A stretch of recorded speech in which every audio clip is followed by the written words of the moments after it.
Hola, hola, buenos días. ¿Me escuchas, Valentina? Buenos días. Como te verás cuenta dónde estoy, ¿no? Señor. ¿Y te das cuenta dónde estoy? ¿Ah? Señora. Acá en el salón de la universidad. Que como a nosotros sí nos toca en algunas veces estar acá. Entonces, pues bueno, vamos a comenzar acá. Buenos días, John. Hola, profe. ¿Cómo vamos? ¿Bien o no? Bien, sí, señor. Aquí desde la casa el día de hoy. Buen sonido, espero, oiga. Buen sonido.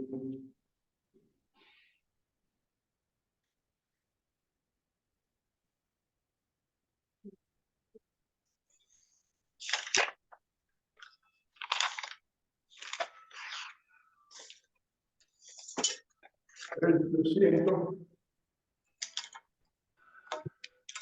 Comunicar.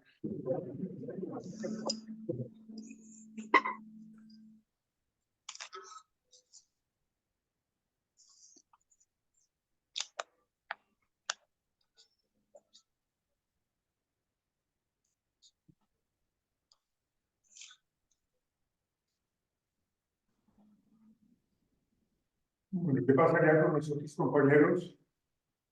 No, no sé, profe.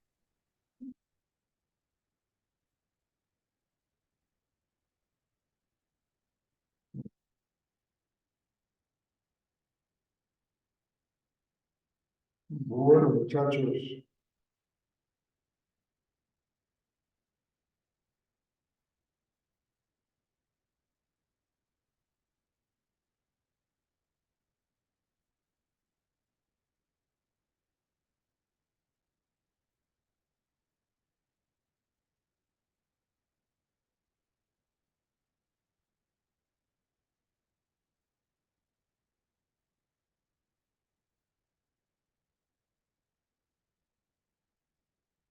bueno, muchachos, vamos a continuar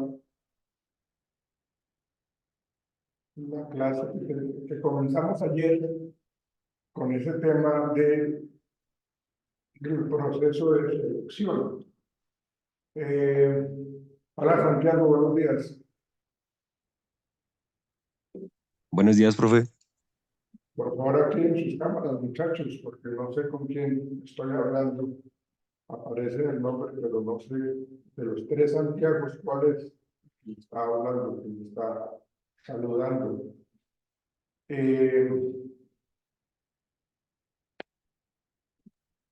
¿Alguien me puede, por favor, hacer un breve resumen de lo que hablamos ayer en clase? Por favor. Nosotros hablamos quedamos en los métodos para la selección de personal. Vimos nosotros las fases del proceso, entrevista, entrevista de selección, el espíritu de selección del personal, fuentes de reclutamiento positivos, negativos y fuentes internos y externos. Ok, bueno, vamos a mirar entonces. Gracias, John Michael. Santiago y Valentina, ¿no pueden activar la cámara, por favor? Sí, profe, ya me voy a conectar desde el computador para atenderla. Ay, por favor, gracias. Igual su merced, Valentina. Dale, sí, señor. Ya un momento, ya la prendo. Bien, entonces, fíjense con lo que comenzamos nosotros en estos días con respecto al perfil del puesto, ¿sí? Para poder entonces hacer una muy buena selección. Acuérdense de los elegidos con reservas, acuérdense de los elegidos y acuérdense, por favor, también de los no elegidos, ¿no? Pero para poder tener esa buena decisión de elegir, entonces tenemos que tener una gran cantidad de candidatos. Por eso hablábamos nosotros desde el desde la planeación estratégica que lo primero que se debe hacer es una muy buena selección. Y que cuando hablamos de iniciar una buena selección, pues hay que tener una muy buena cantidad de aspirantes a candidatos para poder ser evaluados y posiblemente después de un proceso de selección elegirlos, ¿sí? Entonces, aquí hacemos un recorderis del perfil del puesto en donde se determinan las tareas principales específicas que este personaje o esta señorita o este caballero va a trabajar con nosotros. La posición en el organigrama y el nivel de autoridad. Entonces, fíjense que acá, en ese nivel de autoridad, lo que nosotros queremos hacer también es determinar, según el nivel de autoridad, pues a quién tenemos que elegir, ¿no? O sea, necesitamos una persona que tenga don de gente, que tenga capacidad de mando. Capacidad de mando es diferente a ser autoritario, ¿sí? Hacer uso de esa mala conducta de estar siendo una persona supremamente brusca, grosera, ¿no? Digamos que ese nivel de autoridad no lo necesitamos. Necesitamos una persona que sí sea, digamos, dinámica, que sí sea líder, que sí sea una persona que sabe llegarle a su gente. Entonces, por eso hay que colocar en esta posición, en el organigrama, este nivel de autoridad. Entonces, volvemos al tema de los requisitos de formación, de acuerdo seguramente al organigrama, de acuerdo también al nivel de autoridad, también tendríamos que estar diciendo o evaluando qué estudios podría tener esta persona. Si estamos seleccionando a una persona para un cargo operativo, para un cargo de vigilancia, pues entonces seguramente no vamos a pedir un gran estudio. Los requisitos de formación serían los más básicos, ¿no? De pronto un bachillerato, ¿sí? Y algún técnico, de pronto, ¿no? Pero es los requisitos de formación. Si hablamos nosotros de un cargo mucho más ejecutivo, mucho más alto, pues entonces sí vamos a tener que buscar a una persona con un perfil mucho más específico. Necesitamos entonces una persona que tenga una profesión, que tenga una especialidad, o que tenga una maestría, o que tenga un doctorado, ¿sí? Entonces, por ejemplo, en las universidades, si las universidades quieren tener como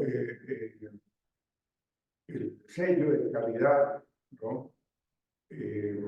Primero hay que tener el registro calificado y luego ya tener como esa aprobación como una institución de educación superior de alta calidad. Entonces, para llegar a eso, ¿sí? Tenemos que tener docentes de tiempo completo o de medio tiempo, pero que tengan una profesión, una especialización, una maestría y doctorado. Entonces, eso es algo muy importante que debemos tener en cuenta en los requisitos de formación. Depende o dependiendo de dónde va a estar ubicado en el organigrama y su nivel de autoridad, asimismo vamos a tener que ubicar a una persona con estos requisitos de formación. Y bueno, la experiencia profesional también debe ir muy de la mano de las anteriores. Aptitudes aconsejables. Aptitudes, aquí hablamos de las habilidades blandas. Acuérdense, señoritas, caballeros, que las aptitudes son aspectos relacionados con formas de ser, ¿sí? Formas de comportarse, formas de ver las cosas, qué actitud yo asumo con respecto, por ejemplo, al aborto, por decir, ¿cuál es mi actitud con respecto a él? ¿Cuál es mi punto de vista con respecto a eso? Entonces, ahí vemos que la actitud es diferente de la aptitud, porque la aptitud con P está relacionada con las capacidades, las habilidades, en últimas, lo que yo puedo hacer, tengo la experticia. Yo tengo muy buena aptitud con P para jugar balón, bueno, perdón, fútbol, ¿sí?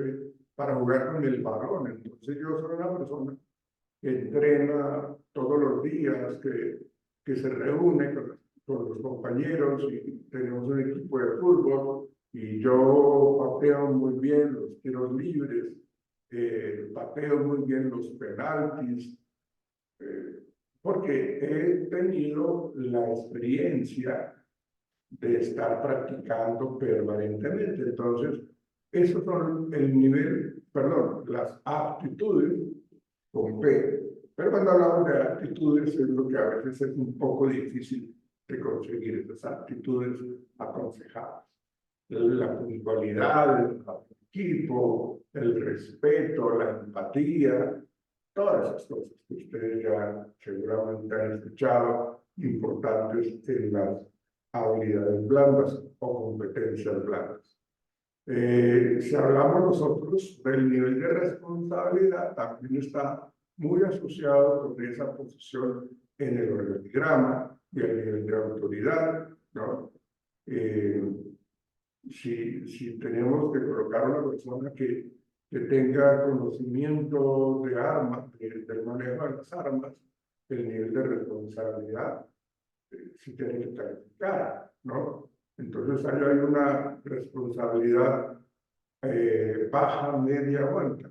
Y hay unos rangos establecidos que determinan lo que es bajo, sería, por ejemplo, de 0 a 30 sería una baja responsabilidad, de 30 a 60 una responsabilidad media y de 70 a 100 una responsabilidad alta, dependiendo del caso, ¿sí? Dependiendo de lo que yo tenga que trabajar. Entonces, ahí vemos ese nivel de responsabilidad y a su vez está o va de la mano con las personas que dependerán de él y nivel de los mismos. Es decir, en qué espacio dentro de ese organigrama está mi cargo y quién depende de mí, ¿sí? O con qué equipo de trabajo podríamos estar trabajando, perdónenme la redundancia, con qué tipo de trabajo, equipo de trabajo podemos realizar y cumplir los objetivos. Entonces, yo tengo una serie de compañeros que están a mi mismo nivel y entre todos, al interior del área o del departamento, tomamos decisiones, ¿sí?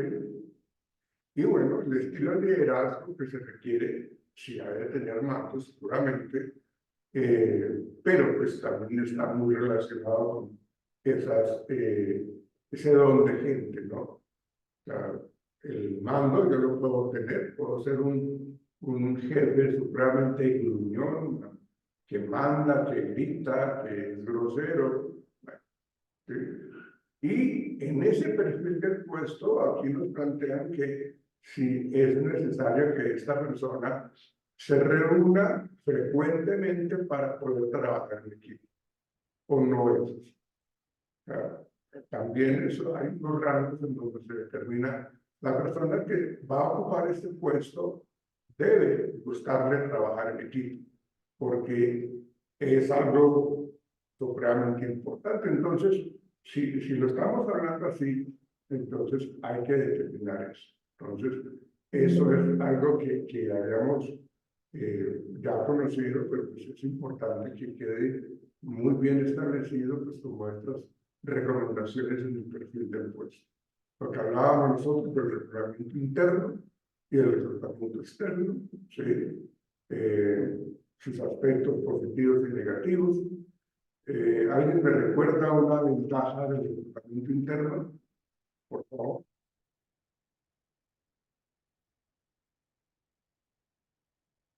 ¿Qué ventaja tenemos en el reclutamiento interno? Ahorro de tiempo y de gastos. Perfecto, muy bien, Santiago, sí, señor. Ahorro de tiempo y de dinero, ¿no? Porque pues es algo superable. ¿Alguien me da una ventaja del reclutamiento externo? Y también la cantidad de personas que se pueden postular dentro del, o sea, mayor cantidad de candidatos que vengan a la parte del reclutamiento. Mm, sí, sí, está bien, eso está bien, John, pero ¿qué otra ventaja hay? Digamos que de nosotros depende como empresa o como área de talento humano atraer a un gran número de candidatos, ¿sí?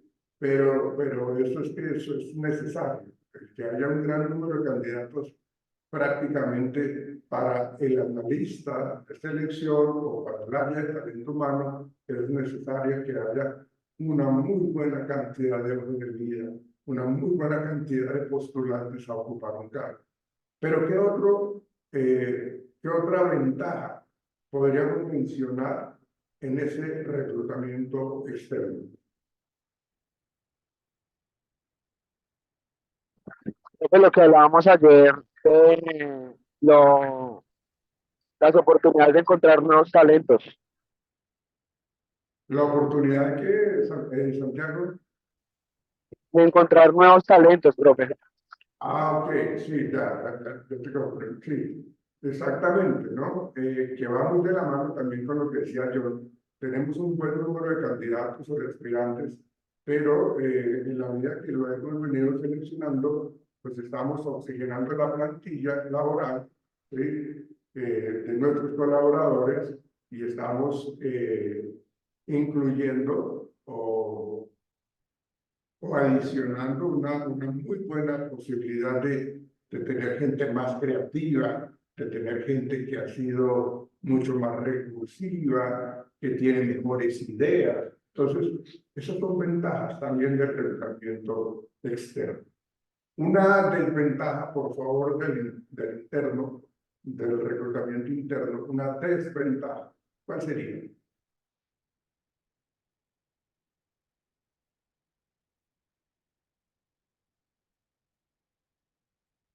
Muchachos, ¿cuál sería una desventaja del reclutamiento interno? Eh, que el número de candidatos que se estarían postulando sería menor a través de lo que nosotros estaríamos esperando.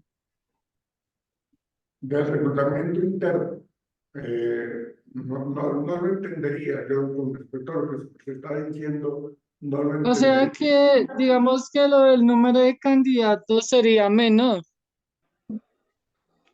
En este caso, las personas que quieren trabajar con nosotros, pues no estaría, pues así lo que nosotros esperamos de la gente para, digamos, los candidatos que estarían dentro de la empresa que quieran trabajar, pues no serían los suficientes.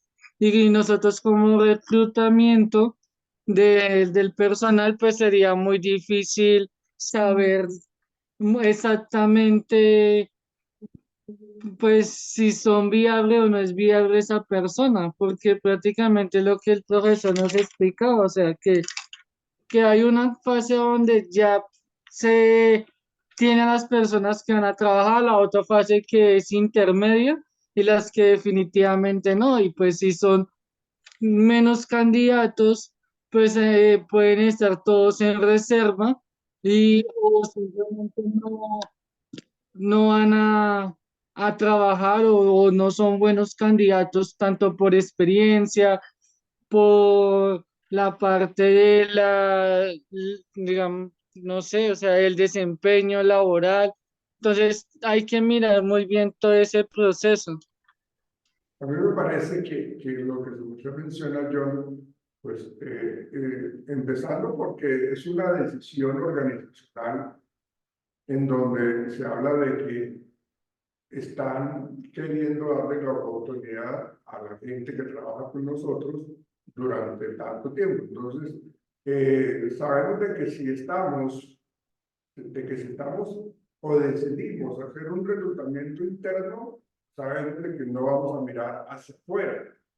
Lo hacemos conscientes de que la cantidad de candidatos son pocos, porque esto es un reclutamiento interno. A uno, al interior de la empresa, hay unos murales donde colocan información escrita o se la mandan no sé, al WhatsApp o al correo interno, en donde dice, mire, si usted quiere postularse porque hay una vacante para ascender, entonces lo mandan internamente. Entonces, cuando la empresa decide hacer este reclutamiento interno, pues se entendería que nadie de afuera tiene la posibilidad, de hecho ni lo sabrán. ¿Sí? O sea, si estamos hablando de que la información es netamente interna, pues nadie fuera de la compañía se va a enterar. Solamente va a ser visible la vacante cuando deciden hacerlo de una manera externa. Acuérdense que también puede hacer algo de que se le da la oportunidad al interno como al externo, ¿no?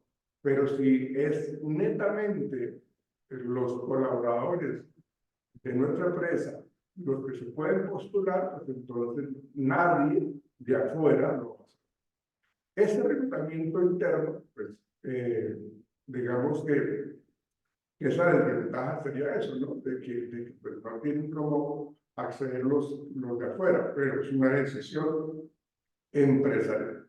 Bien, sigamos, por favor. Así Entonces, como decía el profesor, de pronto oxigenar el equipo de trabajo, de sí, gente claro. nueva, pues trae ideas nuevas y así hacen crecer la empresa. Exactamente, eso es algo que decir, no, ya vamos a variar un poco la manera como vamos a seleccionar. Entonces lo que decimos es, vamos a buscar a alguien de afuera, porque lo que encontramos aquí adentro, aunque es bueno, no cumple en un alto porcentaje con el perfil del cargo, ¿no? Entonces, uno realmente, estos candidatos que están acá, pues todavía les falta un poco más de tiempo para adquirir experiencia, para adquirir más habilidades, para poder que tengan la capacidad para tomar decisiones, esa parte. Entonces, sí, la idea es oxigenar esa plantilla para que la gente de pronto pueda pues, motivarse, inclusive los trabajadores que están con nosotros, a meterle un poco más de empeño, de compromiso para poder ser ascendido. Y aquí hay algo muy importante que mencionar cuando hablamos de ese reclutamiento interno, es la empresa le interesa que su gente vaya ascendiendo o son puestos que son eternos y que la gente pues tiene que seguir ahí en el mismo cargo, con el mismo sueldo, bueno, con los incrementos salariales de rigor, pero pues, no pueden ascender, no. O sea, eso no está dentro de las políticas empresariales. Entonces, eso sería muy maluco porque la gente, pues como que no tiene ningún tipo de motivación para poder hacerlo. Bueno, Jonathan, por favor, léame esta diapositiva. El reclutamiento interno es el que se da cuando existe una vacante en la empresa y trata de llenarla mediante el acomodo de sus empleados, los cuales son promovidos verticalmente o transferidos horizontalmente. Claro, exactamente. Cuando hablamos nosotros, gracias George, cuando hablamos nosotros de promovidos o transferidos, ¿sí? Esta transferencia es de que estamos hablando de que mi empresa es multinacional o tiene varias sucursales, entonces estamos acá en Bogotá, pero yo necesito una persona al mismo nivel jerárquico y organizacional o del organigrama. Entonces lo que yo voy a hacer es, vea, yo necesito que vaya, hay un espacio porque la persona que estaba allí se fue, entonces necesito que usted ocupe, y está hablando de esos cambios o esas transferencias horizontales, ¿sí? Horizontales, es decir, que son del mismo nivel. Entonces, esa transferencia es de que yo le pido el favor a John de que evalúe la posibilidad de irse, porque yo tengo que mirar con quién vive la persona. O sea, eso hace parte también de las políticas y la cultura organizacional. Si John ya está casado y tiene hijos, y los hijos están aquí, entonces ese cambio, ¿qué tan significativamente bueno o malo va a ser para el colaborador? Entonces yo miro en mi plantilla de colaboradores quién es casado, quién es soltero, cuántos hijos tiene, ¿sí? Para poder decir, no, resulta que John está casado y tiene 3 hijos y todos están acá pequeñitos, están estudiando acá en Bogotá. Entonces voy a mirar, bueno, entonces me doy cuenta que Valentina de pronto es una mujer soltera, joven, no tiene responsabilidades así de cuidar a los papás o algo así por el estilo, entonces podría ser Valentina alguien, una candidata a que se vaya, sea transferida a, no sé, Cartagena, Cali, alguna de esas ciudades satelitales en donde tenemos sucursales. Entonces le pido el favor de que se vaya para allá, ¿sí? Y bueno, ocupamos esa vacante. Entonces, ese reclutamiento interno pues, tiene esas características. Bien, información necesaria para el reclutamiento interno. Entonces, acá resultados obtenidos en el candidato interno, en sus exámenes de selección. Digamos que esto ya está ahí esto está reforzado en los documentos, ¿sí? De cómo esta persona ha sido o cómo le fue en esos exámenes de selección, qué puntaje obtuvo. Entonces, ahí volvemos a mirar quién tiene mejores resultados en esos exámenes. Resultados de las evaluaciones de desempeño, porque pues en la medida que nosotros veamos de que Santiago ha tenido un muy buen desempeño, entonces ahí yo pues como que yo lo voy a premiar, ¿no? Me parece que él podría estar muy bien ahí y Santiago podría ocupar ese cargo, se lo merece porque vemos las evaluaciones de desempeño que realmente hay que premiar, ¿sí? Mire que no me han puesto las cámaras ninguno, ni Santiago, ni Santiago David, ni Ángel Acero. Valentina, me la acabaste de colocar. Angelita está en el transporte público. No, profe, estoy en el trabajo, pero ahí estoy pendiente de las clases. Ok. Daniel está desde el iPhone. No dejen de colocarme la cámara, muchachos. Por favor. Profe, una pregunta. Señor, Cuando dígame, John.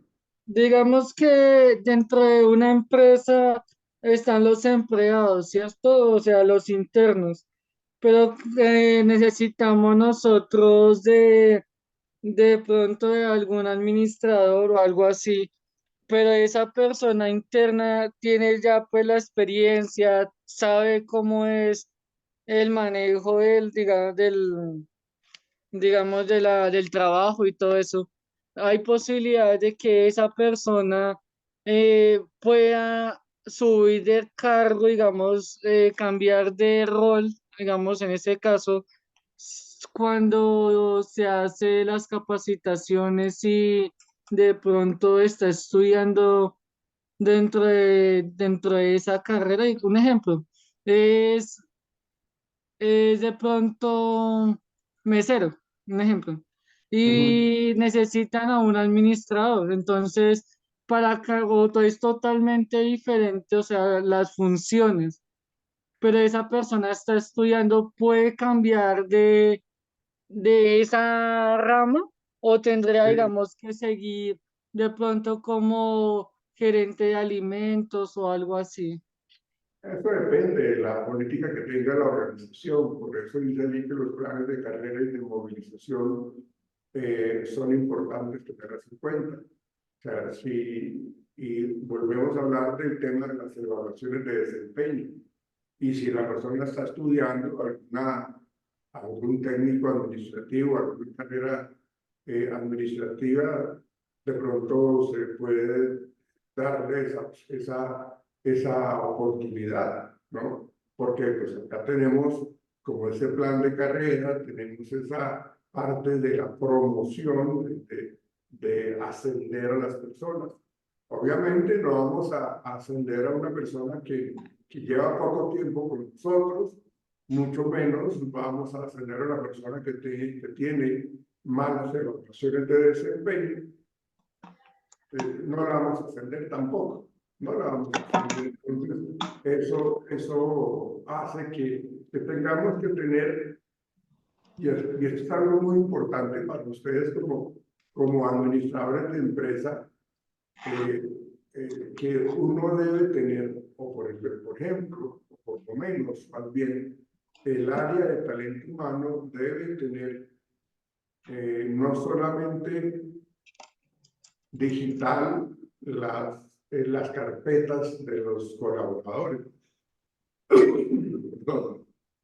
Sería muy importante que se tuviese las carpetas de cada uno de nuestros trabajadores, ¿sí?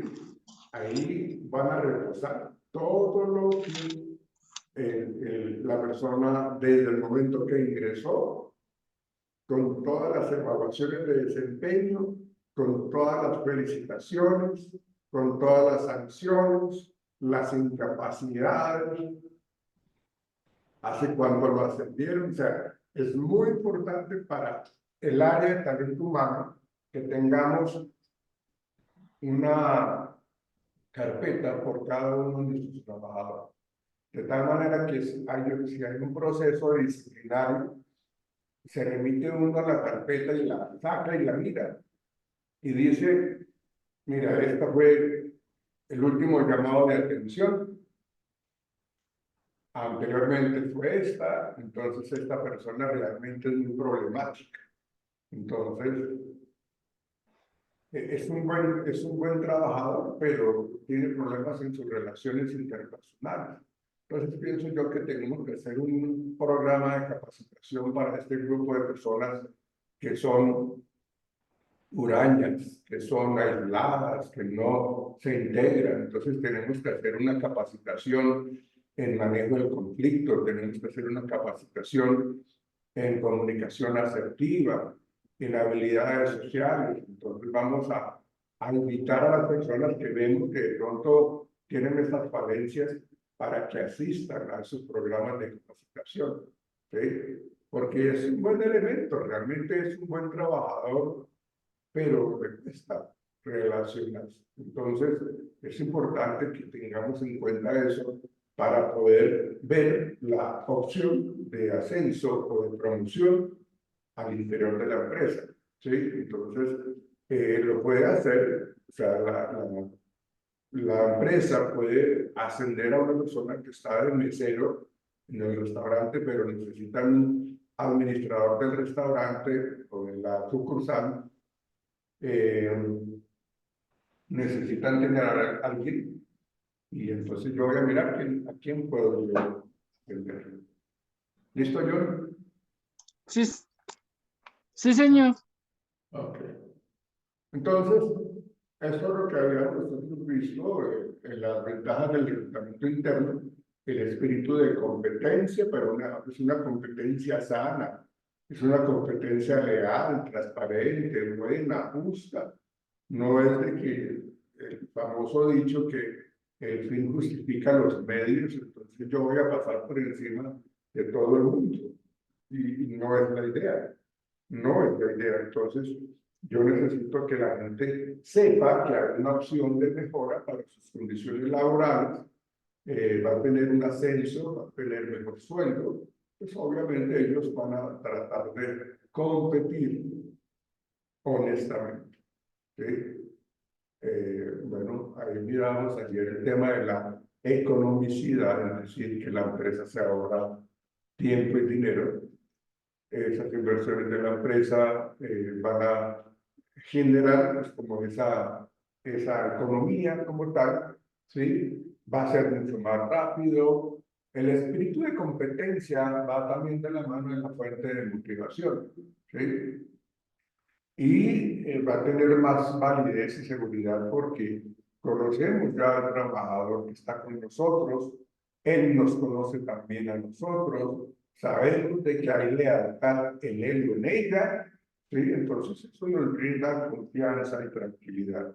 Entonces esas son ventajas de este reclutamiento interno, ¿sí?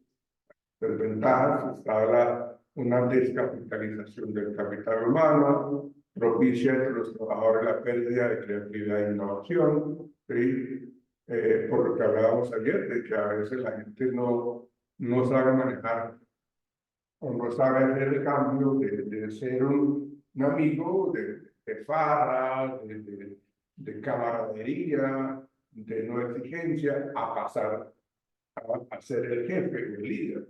Entonces, a veces esa situación hace que las personas no manejen eso. Genera conflicto de interés por el hecho de no verse beneficiado por los ascensos. La famosa envidia, ¿no? La gente se muere más de envidia que de cáncer. Eso es tenaz, ¿sí? Pensando en lo que logra la otra persona, en vez de decir, bueno, así lo que hizo esta persona, yo lo voy a tratar de imitar. ¿Y qué fue lo que hizo? Algo positivo, porque lo ascendieron. Y acá es donde se genera esa molestia, ¿no? Vea, este tipo que es impuntual, este tipo que no es comprometido, lo ascendieron. Ah, eso debe ser que es, como es el amigo del gerente, o es el sobrino de la esposa del gerente, entonces por eso le dieron a fiscal. Entonces se genera pues toda esa problemática. ¿Sí? Y bueno, nos pasamos a esa opción de buscar fuentes ajenas a la organización, exponiendo lo que se ofrece. ¿Sí? Y eso tiene que ser muy coherente. O sea, yo no puedo hacer una publicidad engañosa ni dar una información falsa. A veces eso sucede de una manera recurrente y eso es, pues, maluco. Porque me dicen, a mí me contrataron para eso y mira lo que me están poniendo a hacer. Entonces, no, hay que ser muy claro. A veces, por ejemplo, en la experiencia que yo tengo como en el Departamento de Dirección de Bienestar, como yo estoy manejando también el tema de las prácticas profesionales, uno le pide a la empresa una carta en donde el estudiante va a hacer sus prácticas. Una carta en donde le diga cuánto tiempo lo requieren, en qué horario y cuáles son sus funciones. Por ejemplo, para ustedes como administradores de empresas. Entonces, se les pide al estudiante, mire, dígale por favor a su empresa que envíe una carta con sus funciones. Porque es que resulta, o ha pasado, que le dicen, y no por escrito, sino que le dicen, mire, usted lo que nosotros necesitamos es esto y esto y esto, y lo voy a poner a hacer esto. ¿Sí? Y usted va a trabajar en tal área. Y resulta que llegan allá y los ponen a hacer otras cosas que no tienen nada que ver con su profesión. Los ponen a hacer cosas que no tienen nada que ver con el aprendizaje, que requieren aprender en su sitio de práctica. Entonces, claro, los estudiantes tienen dos opciones: quedarse callados o reportar, pues, como esa falla, ¿sí? Reportarla. Entonces, en ese caso, si nosotros no, si el estudiante no reporta, pues él es el que está perdiendo, porque pues, está haciendo cosas que no le enseñaron en la etapa académica teórica, y se quedó callado, se queda callado porque está chévere, no tiene nada que hacer.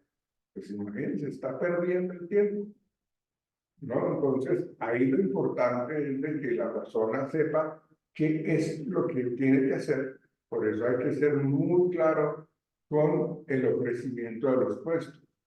Entonces, cuando eso pasa, pues uno tiene que llamar a la empresa y decir: mire, lo que pasa es que, mire, la carta que ustedes enviaron, el estudiante va a hacer esto y esto y esto y esto. Y resulta de que no. El estudiante me reporta que lo ponen a contestar teléfono, que lo ponen a archivar documentos, que lo ponen a servir tintos, que lo ponen a ir a pagar servicios del gerente. Entonces, pues, o cambian eso, o si no, retiramos al estudiante del sitio de práctica. Entonces, ¿ves? Profe, discúlpame.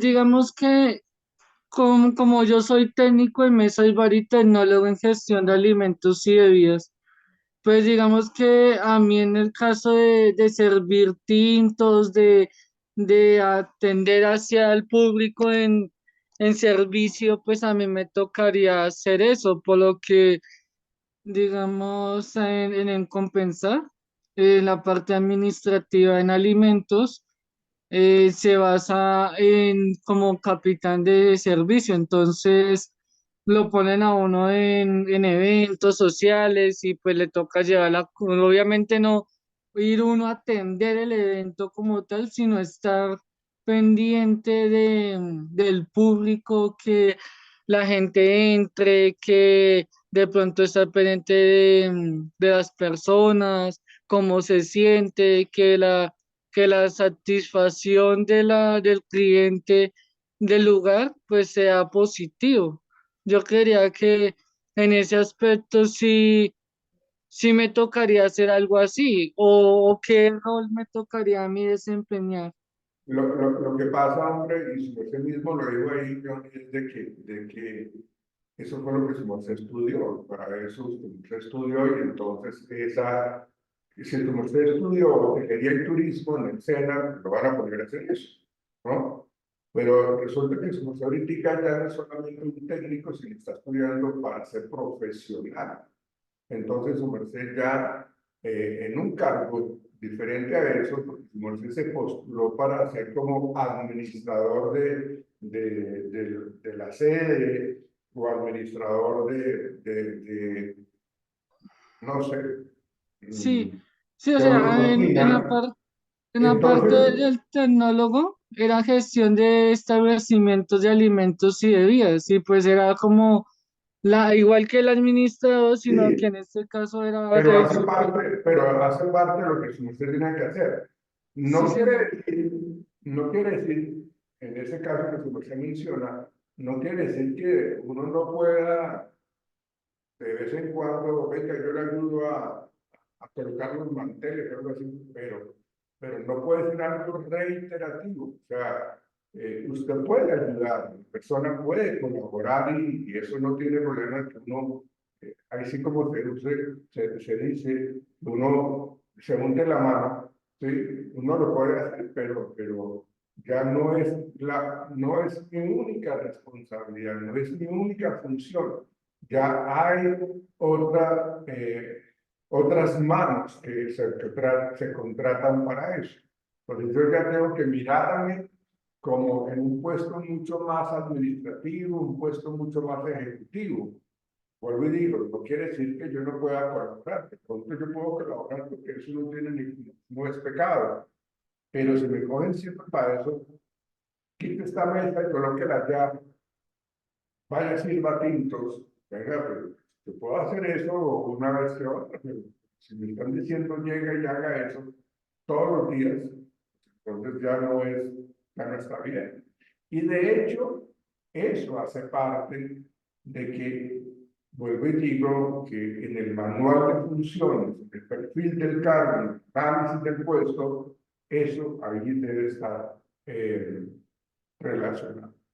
Y bueno, lo que dice allí en la diapositiva, posibilidades profesionales y económicas de la organización ofertante, ¿sí?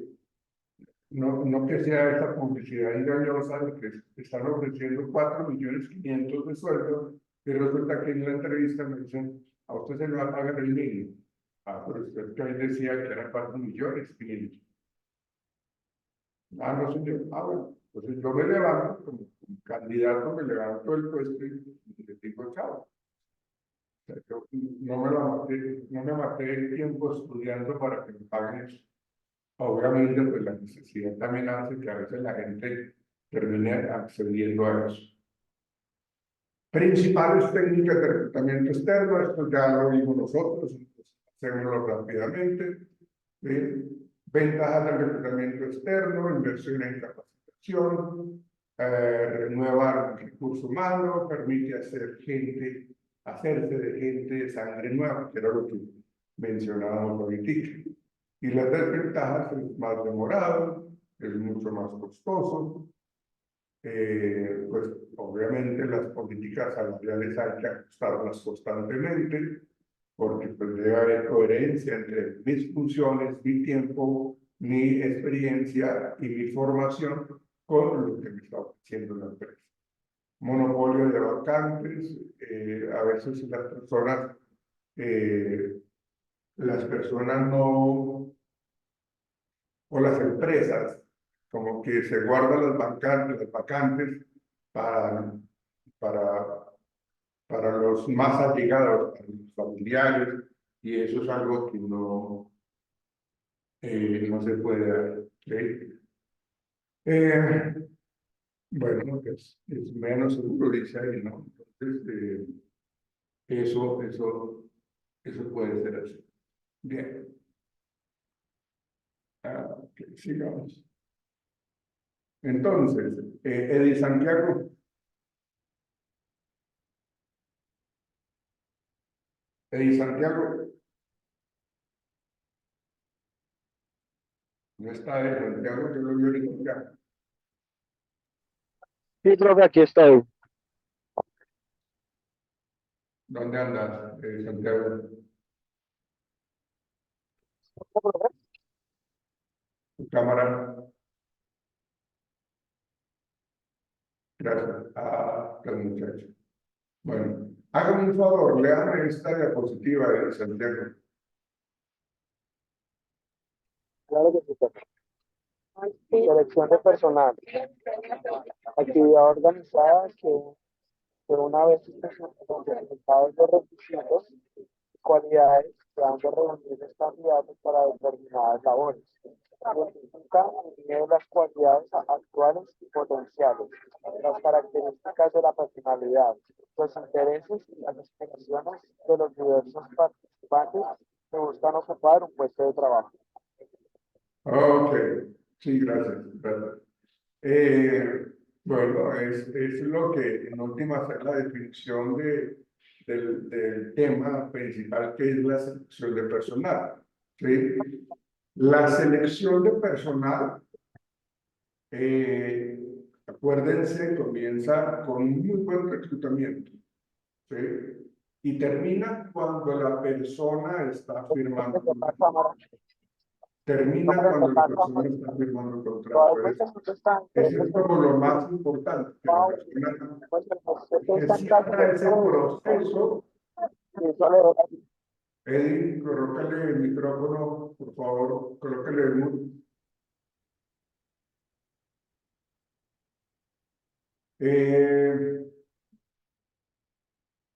La idea es de que se tenga muy claro, pues, cuando se firmó el contrato, entonces ahí ya se finaliza o se cubre la vacante que nos habían solicitado. Entonces, esto es el proceso. Pues vamos a mirar este tema de los de los métodos para hacer la selección de personas. Entonces, acá hablamos nosotros de los headhunters, es la actividad de selección mediante la búsqueda directa de ejecutivos, el assessment center, que son una serie de pruebas, de juegos de roles, de la capacidad que tienen las personas para tomar decisiones de una manera dinámica, de una manera efectiva, ¿sí? Es importante eso, o sea, que se tenga esa dinámica de grupos. El assessment center es muy bueno, pero la gente que lidera o que maneja los assessment centers tienen que ser expertos. O sea, no podemos colocar a una persona que no sabe manejar los assessment centers, ¿no? Para que veremos las capacidades y comportamientos de los candidatos, ¿sí? Fases del proceso de selección, ¿sí? Entonces, aquí, lo que yo les comentaba ayer, los exámenes psicológicos, los exámenes de personalidad, las pruebas de conocimientos y habilidades, estas, digamos que una entrevista de selección puede presentarse en dos momentos. Una, con la psicóloga de selección o el psicólogo de selección, y de acuerdo a lo que nosotros vimos ayer en ese video, cuando ya van pasando los diferentes filtros, llegan a la entrevista con el gerente general o con el gerente del área, ¿no? Pero entonces ya es como que ya ha pasado una gran cantidad de filtros y tenemos que la persona ya está a punto de ser seleccionada, ¿sí?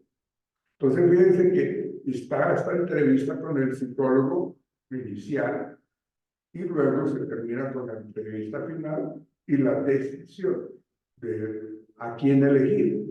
Entonces, ya han tenido una muy buena, un buen número de candidatos y bueno, eso es algo importante para poder tomar una decisión mucho más sabia, mucho más justa, ¿sí? Y lo que yo les decía ayer, las pruebas psicológicas deben ser únicamente aplicadas por un profesional en psicología, porque el psicólogo tiene en sus semestres, en sus años de formación académica, por lo menos 2 semestres de pruebas psicológicas, ¿sí? De aprender de las pruebas psicológicas, ¿sí? Entonces, son dos materias, 2 asignaturas, como por ejemplo psicometría 1 y psicometría 2, que normalmente se llaman así. Entonces, nos enseñan a conocer las diferentes pruebas psicológicas, las que se utilizan para evaluar la parte intelectual, el coeficiente intelectual, para evaluar capacidades, ¿sí?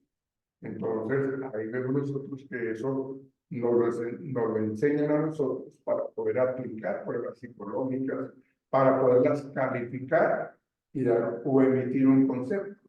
Que era lo que yo les decía a ustedes ayer, si yo no sé, siendo yo psicólogo, si yo no sé calificar una prueba psicológica o de personalidad, le puedo dañar a la persona el hecho de que haya sido seleccionada para el trabajo.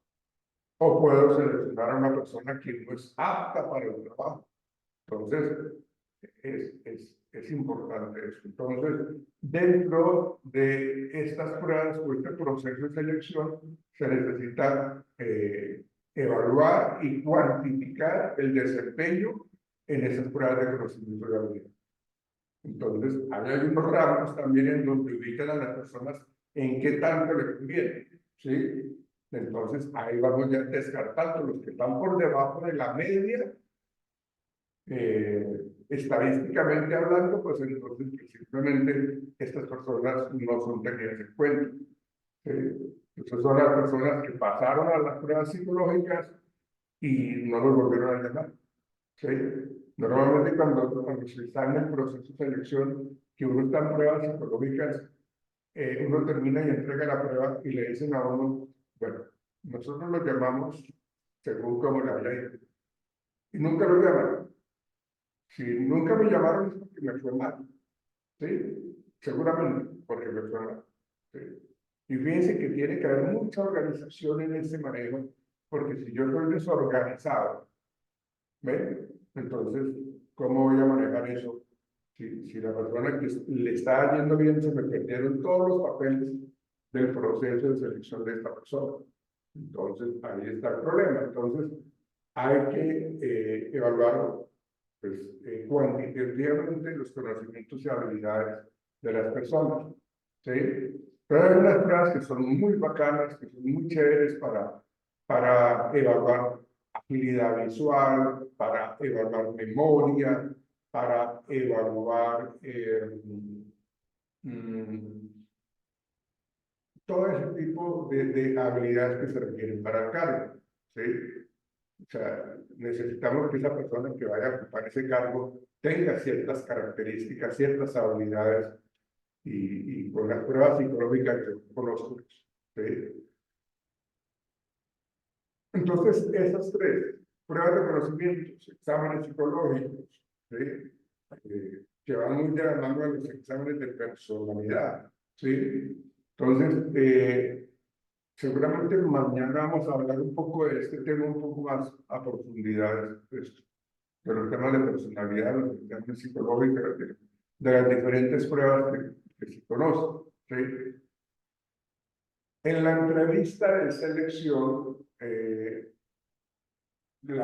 ejemplo que vimos ayer, que nos impactó, pues como esa manera como esta señora abordó a la aspirante y que resulta que no era, ¿no? Es cuando, eso pasa cuando a veces la gente pues les gusta hacer ese tipo de bromas. A veces en las universidades los estudiantes que están como en los últimos semestres saben en dónde están los primíparos, los que se llamaban anteriormente primíparos, y un estudiante que estaba como en octavo o en séptimo semestre que ya tiene cara de profesor, entonces llega y les hace, dice, mire, ustedes tienen que leer este libro, mi nombre es tal, entonces yo voy a ser el profesor de no sé qué cosas, y resulta que no es profesor, es estudiante como ellos. Eso fue lo que le pasó ayer a la señorita que vimos en la entrevista. Entonces, en la entrevista de selección, aquí hay algo muy importante que hay que reconocer, y es que el entrevistador también tiene que conocer muy bien a quién está buscando, a quién está entrevistando, qué necesita preguntar. O sea, hay unos errores al momento de realizar la entrevista por parte del entrevistador. Hay una cantidad de errores que de pronto hacen que se tomen malas decisiones, ¿sí? Ustedes me podrían, por favor, mencionar qué errores se pueden cometer al hacer una entrevista por parte del entrevistador. No por parte del candidato, sino por parte del entrevistador. ¿Qué errores se pueden presentar? Alguien que me diga, por favor.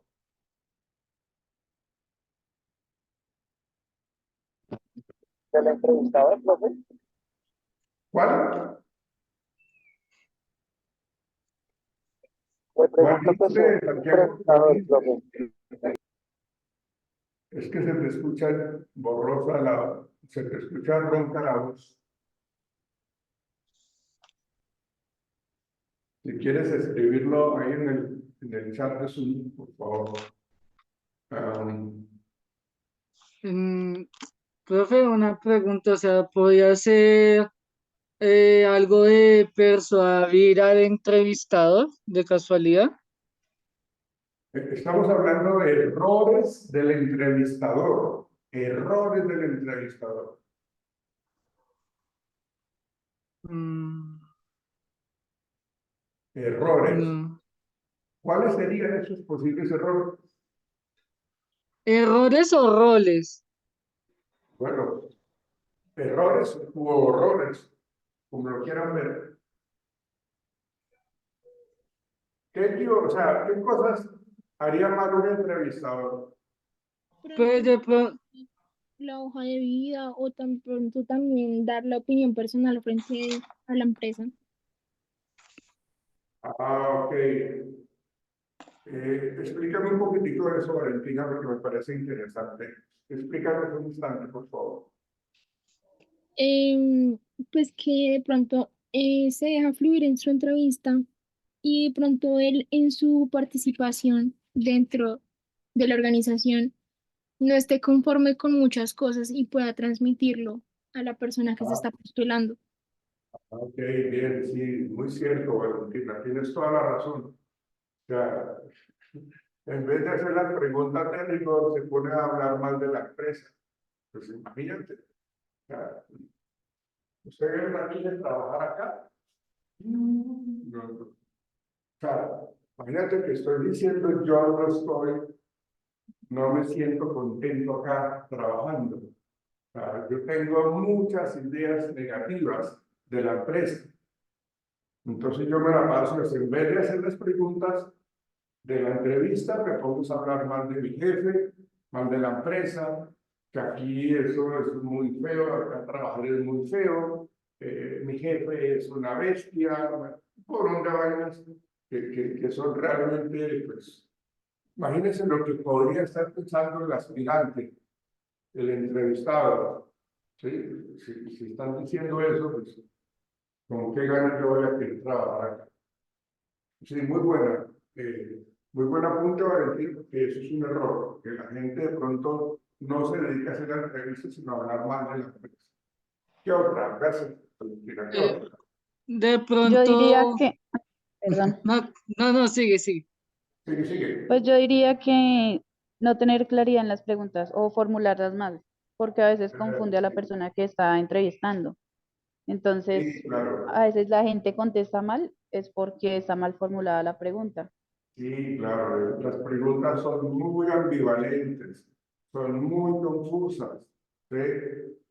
Por eso uno, cuando se habla de eso, Ángela, los errores que comete la persona, el entrevistador, es no preparar bien las preguntas de la entrevista.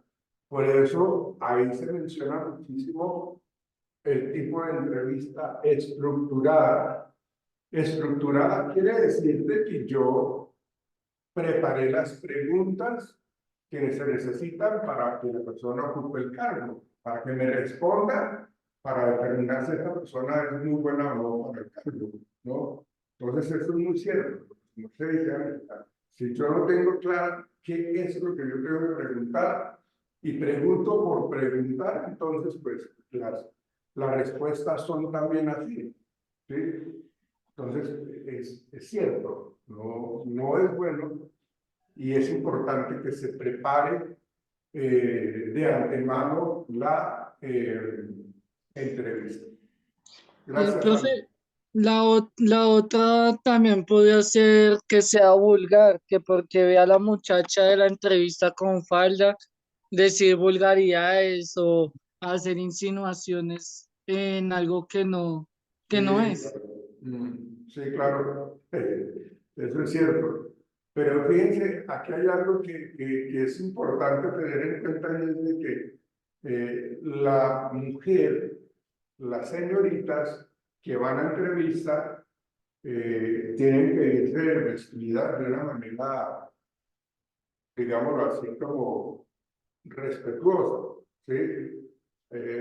Porque cuando nosotros hablamos de que la señorita va con una blusa y con un escote que deja ver toda su personalidad, pues malísimo, ¿no?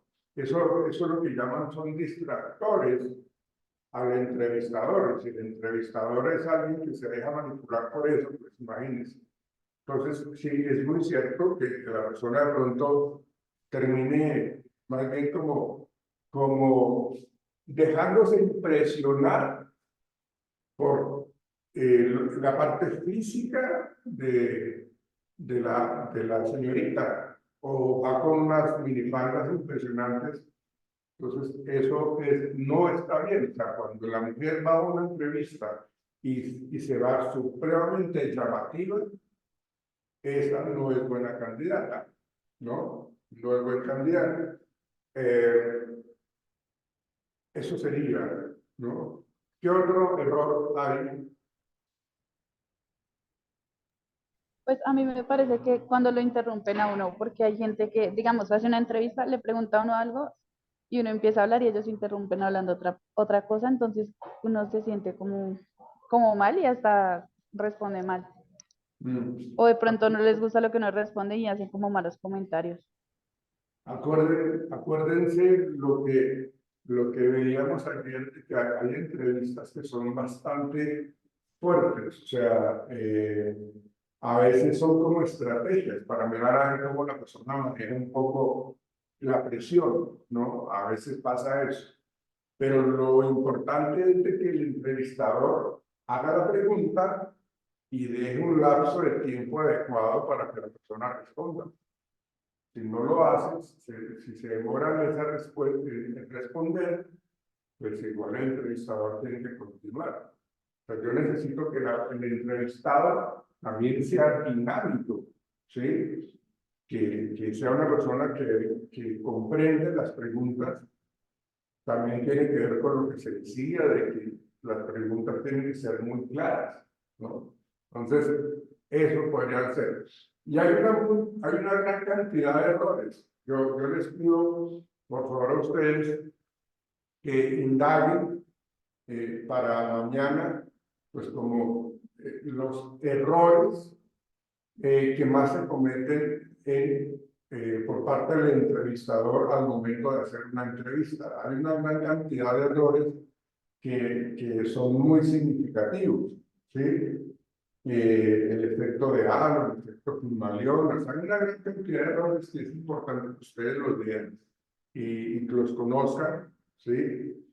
El efecto de la primacía, mírenlo, búsquenlo por favor y mañana los miramos cuando hablemos, cuando avancemos en el tema, pero busquen por favor esos errores que tiene el entrevistador, ¿sí?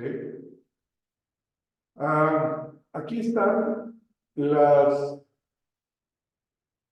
diferentes pruebas de conocimientos o habilidades, de opciones simples, de llenado de espacios en blanco, de opción múltiple y de relacionar columnas, ¿sí? Aquí están algunas pruebas que aquí hay algo muy importante y es de que estamos evaluando niveles de conocimiento y habilidades que también tiene mucho que ver con ese coeficiente intelectual. Entonces, hay unas pruebas psicológicas en donde el nivel de complejidad, cuando queremos evaluar inteligencia, hay una prueba que se llama el RAVEN, R-A-V-E-N. Se escribe RAVEN, y se pronuncia Raven, ¿no?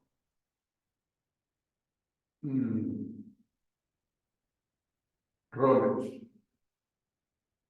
Santiago colocó la palabra roles, ¿no? ¿A qué es lo que se refiere con roles, Santiago? Si quieres, escríbelo ahí, por favor. Tienes mal audio, pero ¿a qué te refieres con roles? Por favor. Bien. Entonces, esas pruebas de inteligencia lo que se buscan es eso, de que se determine poco a poco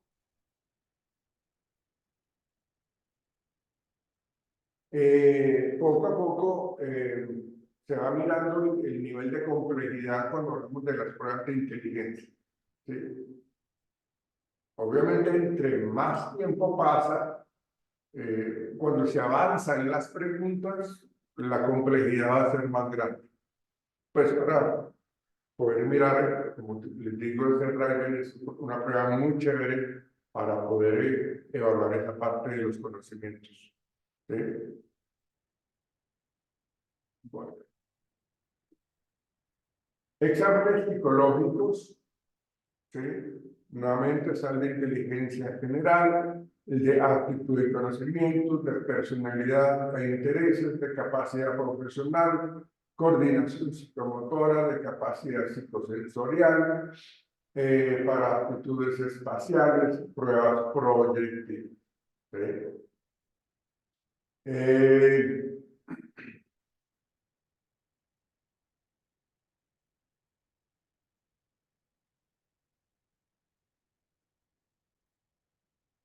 John, Sí, señor. para mañana, por favor, averíguate qué pruebas hay, qué pruebas existen para evaluar dentro de los exámenes psicológicos, para evaluar aptitud y conocimientos. Bueno, Para evaluar, para evaluar actitud. aptitud con P, aptitud y conocimientos. ¿Qué pruebas hay? Indágate sobre eso y mañana me haces o nos haces una pequeña presentación de eso. ¿Listo, John? Bueno, sí, señor. Santiago Ganchón. Santiago Ganchón. Señor profe. Yo, hermano, ¿cómo vamos? Bien, profe, señor. Bien, su merced, por favor, indaga sobre las pruebas de personalidad e interés. Pruebas de personalidad Pruebas de personalidad, ¿y qué, profe? e intereses. Listo, profe. Pruebas de personalidad. Listo, profe. Para mañana también haces eso, por favor. Valentina, Sí, señor. su merced, hágame el favor. Indágate sobre las pruebas de coordinación psicomotora. ¿Qué pruebas existen, se conocen, que evalúen coordinación psicomotora? Ok. Por favor, para mañana. ¿Sí?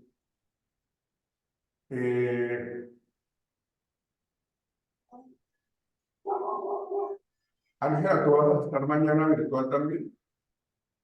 Sí, señor. Ahora, entonces, por favor, indaga sobre las pruebas proyectivas. ¿Qué evalúan las pruebas proyectivas? Pruebas proyectivas. Pruebas proyectivas.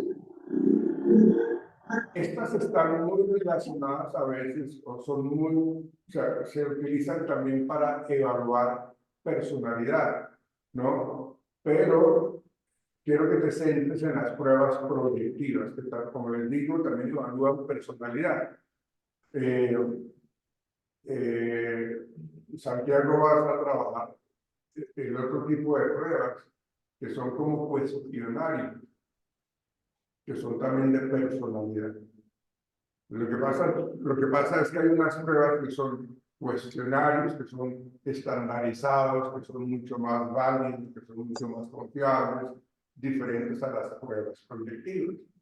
A veces las pruebas proyectivas tienen una problemática que son subjetivas, ¿sí? Pero quiero que busques sobre esas, Olga, para mañana. Bueno, sí, señor.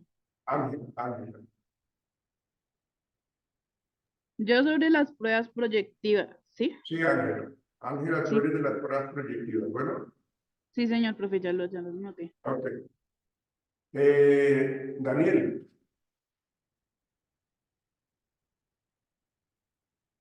Daniel. ¿Está por ahí, Daniel?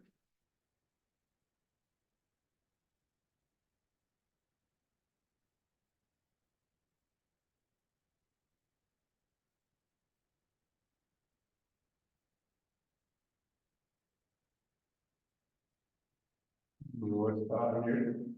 ¿Por qué que estaba? Mm.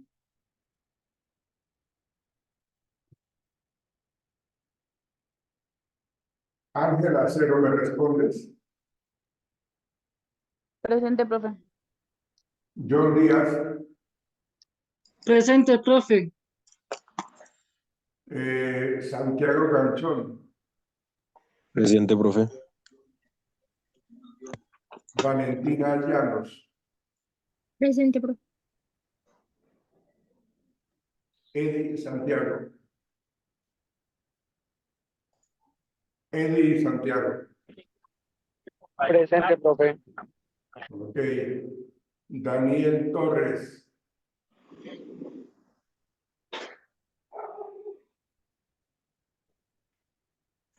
Inicialmente sí estaba Daniel por ahí, pero ahora ya no está. Es la solicitud que yo siempre les haría a ustedes cuando estemos virtuales, es de que aparezcan ustedes en cámara, porque pues están ahí, pero de pronto simplemente dejan la cámara ahí como está ahorita, y no colocan y no están. Entonces, por eso es importante. Por ejemplo, Daniel Torres, para colocarle falla, porque no está en clase. ¿Ven? Es como si ustedes estuvieran acá conmigo y me dieran la espalda, ¿no? Cuando uno no coloca la cámara es como si uno le diera en la espalda. Bien. Ok, sigamos. Entonces, eso, lo que yo les pido al favor para que investiguen sobre las diferentes pruebas psicológicas o exámenes psicológicos. Y lo que yo les decía, esto es muy importante, es supremamente importante que lo hagan personas expertas en este tema. O sea, no lo pueden aplicar personas que no lo sean. Cometen un error crash difícil, ¿no?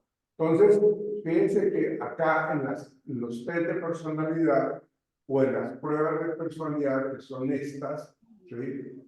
Son estas, acá lo que nosotros hacemos es, muchas veces en el proceso de selección, primero va la entrevista y luego van las pruebas psicológicas, ¿sí? O a veces hay el inicio de las pruebas psicológicas y luego la entrevista, ¿no? Digamos que eso sí depende digamos, de la empresa, pero por lo general varía, ¿sí? Entonces, nosotros necesitamos ver si esta persona es una persona que tiene tolerancia a la frustración. ¿Cómo reacciona esta persona cuando trabaja bajo presión? ¿Sí? ¿Cómo reacciona? ¿Es una persona pasiva? ¿Es una persona agresiva? ¿No? ¿O es una persona muy mesurada, muy medida? ¿No? Entonces, necesitamos conocer de la gente que va a trabajar con nosotros. Y las pruebas de personalidad nos ayudan a eso, a evaluar la personalidad. ¿Sí? Y aquí es cuando hablamos nosotros de esos test proyectivos que pienso yo que tienen una serie de fallas, las pruebas proyectivas, a diferencia de los cuestionarios. ¿Sí? Los cuestionarios, para mí, son mucho más válidos, son mucho más confiables que las pruebas proyectivas. Pero no me voy a adelantar, porque quiero que ustedes, las personas que les pido el favor de que indagaran sobre esas pruebas o esos exámenes psicológicos para que los conozcamos un poco más en profundidad, ¿no? Pero, pues, hay un buen abanico de formas de evaluar a la persona, ¿sí? Cuando yo inicio una entrevista, muchachos, señoritas, cuando yo inicio un proceso de selección, o sea, si yo lo hago incompleto, eso es un error. O sea, yo no puedo tomar decisiones de seleccionar a alguien solamente haciéndole la entrevista. ¿Y por qué no le apliqué pruebas psicológicas? Un error muy fuerte. O lo contrario, aplico pruebas psicológicas y no hago entrevista. También es otro error. Por eso el proceso de selección se tiene que realizar de una manera completa, desde la aplicación de las pruebas psicológicas, la entrevista, la verificación de referencias. De hecho, también hay empresas en donde hacen entrevistas de seguridad, porque van a trabajar, por ejemplo, en Ecopetrol. Entonces se necesita que trabajen o que seleccionan a personas que tenemos que mirar en dónde viven, con quién viven, cómo son sus comportamientos en el barrio que viven. Entonces, se utiliza, a veces envían a psicólogos a hacer entrevistas en el sitio donde la persona vive, ¿sí? O mandan también o tienen dentro de sus colaboradores trabajadoras sociales, ¿sí? Entonces también miran cómo viven, en dónde están viviendo, ¿no? Entonces es muy importante entender de que las pruebas, de que los procesos de selección tienen que hacerse de una manera completa. Es malo únicamente hacer pruebas psicológicas, o sea, no es correcto. No es correcto tampoco hacer solamente entrevistas. Y tampoco es correcto solamente hacer verificación de referencias o visitas domiciliarias, ¿no? De hecho, si yo voy a hacer una visita domiciliaria, yo no solamente voy a ir a preguntar o a ver cómo viven ellos, yo tengo que ir también al bar, a la tienda de la esquina, a los vecinos. Entonces yo voy, golpeo, timbro, me presento, mire, yo trabajo, soy Javier Florian, del área de talento humano, quiero preguntarle sobre John, él se está postulando para un cargo en la empresa, pues yo quiero saber usted qué conoce de ella. Entonces la persona me va a decir, ah, sí, esa persona pues chévere, no ha tenido, pues yo he vivido acá y somos vecinos hace 15 años y él no ha tenido problema con nadie, es una persona respetuosa, no llega a cada fin de semana borracho a la casa después de la 1 de la madrugada, no hace espectáculos de que lo saquen de la casa, lo echen la esposa, o que haga rumbas cada rato, o que llegue personas de dudosa reputación. O sea, yo indago en esas visitas a domicilio o visitas domiciliarias, ¿qué tal es esta persona? Que me digan qué tal es esta persona, ¿sí? Y ahí vamos viendo qué tan buen vecino es, ¿no? Porque también pueden hablar mal de él o de ella, pero también tenemos que, si estamos haciendo esta visita a domicilio, pues entonces tenemos que indagar por lo menos con unas 3 personas más. De pronto a la que yo estoy entrevistando se caen mal y ahora pestes del candidato, del vecino. Entonces hay que tener cuidado con eso también. Bien, pero acuérdense de eso, el proceso de selección se tiene que hacer completito. ¿Sí? Y después de todo esto, la entrevista final y la decisión, lo que se pretende es que, bueno, después de que se desarrollen todas estas pruebas psicológicas, después de que el personal de recursos humanos ya ha hecho la entrevista final, ¿sí? Previa a la firma del contrato, donde pues ya, digamos, en esta entrevista final se le puede estar diciendo a la persona las consideraciones finales y de información con respecto al puesto de trabajo, porque ya ha pasado ese filtro, ese cuello de botella, ¿no? En donde se presentaron 80 personas, se fue cerrando ese cuello de botella y llegaron solamente 2 candidatos, y entre esos 3 o 2 candidatos tenemos que tomar la decisión. Entonces ya les voy diciendo, mire, las condiciones de trabajo son estas, ustedes tienen beneficios como esto, el horario de ustedes es así, o sea, tengo que ya entrar un poco más en detalle para esa entrevista final, porque normalmente cuando se llega a esa entrevista final, normalmente ya se ha tomado la decisión de elegir a esta persona. ¿Sí? Entonces es más para colocar eso. ¿Sí? Entonces, acuérdense de que estamos hablando del capital humano, que estamos hablando con personas que sienten, que se emocionan, que se entristecen, que se alegran, que se asustan, que tienen familia, que tienen necesidades, que tienen responsabilidades. Entonces, hay que pensar eso. Estamos trabajando con gente, con personas, ¿sí? Estamos seleccionando personas, ¿sí? Y que así como ellos, pues también yo tengo que actuar con respeto y así voy a recibir el respeto, ¿sí?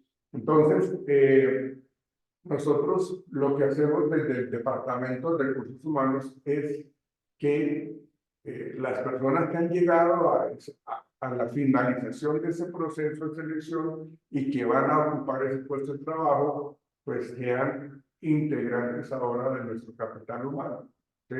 Porque fueron idóneas y porque después de todo ese proceso, que como lo decíamos ahorita y en clases pasadas, una de las desventajas del proceso de reclutamiento, sí, el reclutamiento externo es demorado, se toma su tiempo. Entonces, como es demorado y es costoso, ¿sí? Entonces hay que hacerlo con mucho cuidado, con muchísima responsabilidad, para no cometer errores, estar contratando a alguien pues de que no funcionó. Y entonces duró como 2 meses y otra vez a conseguir ese candidato. Bueno, otro candidato, ¿no? Entonces no es lo más adecuado. Bueno.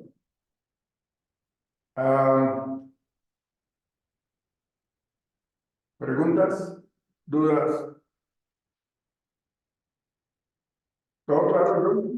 Sí, sí, profe, todo claro. Todo claro, profe. Muy bien, Ángela, ¿todo claro? Juan, Sí, señor, Eh, profe, todo está claro. Valentina, Sí, señor, también todo está claro. Santiago Canchón. Todo claro, profe. Bien. Profe, discúlpame, es una sola preguntita pequeña. Lo que Dígame. cuando dices que los errores de la entrevista solamente los anotamos o también toca escribir el significado de cada uno. Oh, ok, no, claro. Tienen que identificarlos y explicarlos, ¿no? Como hablar un poquitico de ellos. No solamente identificarlos, es el efecto de algo, ¿no? Pues tenemos que saber. Sabemos que hay un error de entrevista que se llama el efecto de halo, o el efecto halo, un H. Entonces, hay que saber qué es ese efecto. Hay una gran cantidad de errores del entrevistador, así como también hay errores de el entrevistado, ¿sí? Digamos, a veces las jornadas de entrevista de las personas que trabajan en talento humano es pesada. O sea, imagínense un solo psicólogo haciendo entrevistas a un solo jefe de personal, digámoslo, haciendo solo entrevistas durante todo el día. Imagínense, o sea, cuando ya pasan después del mediodía y cuando ya han almorzado, le va a dar una modorra y se va a quedar dormido haciendo la entrevista. ¿Sí? Entonces, no solamente debe haber un psicólogo haciendo la entrevista, se supone, y sería bueno que existiera un grupo de 3 psicólogos como mínimo para que hagan entrevistas, porque es que es una muy buena cantidad de candidatos o de aspirantes que se presentan, o de candidatos. Entonces, hay que tener mucho cuidado con los errores de la entrevista que se presenta. Entonces, indaguen sobre eso, por favor, Eso es pues para todos en general. Indaguen eso. Pero también indaguen lo de las diferentes pruebas psicológicas que les pidió el favor de que lo mencionaran mañana. ¿Listo? Bueno, sí, señor. Sí, señor. Eso es. Entonces, muchachos, nos veremos mañana. No sé si tengan alguna otra pregunta, alguna otra inquietud. No, señor. No, señor profe. No sé qué pasó con Daniel. Dígale, por favor, que pilas que con 4 fallas se pierde la asignatura. Después están haciendo mala cara, después están diciendo que el malo es uno. Entonces, ojo con eso, muchachos. Uno puede ser muy colaborador, pero pues la idea tampoco es de que en un módulo de 20 días falten 7, 8 clases. Imagínense, entonces, ¿cómo van a aprender? Ojo con eso, por favor. Nos veremos mañana, muchachos, que estén muy bien. Chao. Chao, nos vemos mañana. Suerte. Chao, Nos vemos profe, Dios lo mañana. bendiga. Chao. Acuérdense, mañana es viernes, hoy no es viernes, porque están pensando que ya mañana es sábado y no nos vemos. Mañana es viernes. Chao, muchachos, que estén bien. Chao, profe. Chao, profe. Chao, amigos, que estén bien.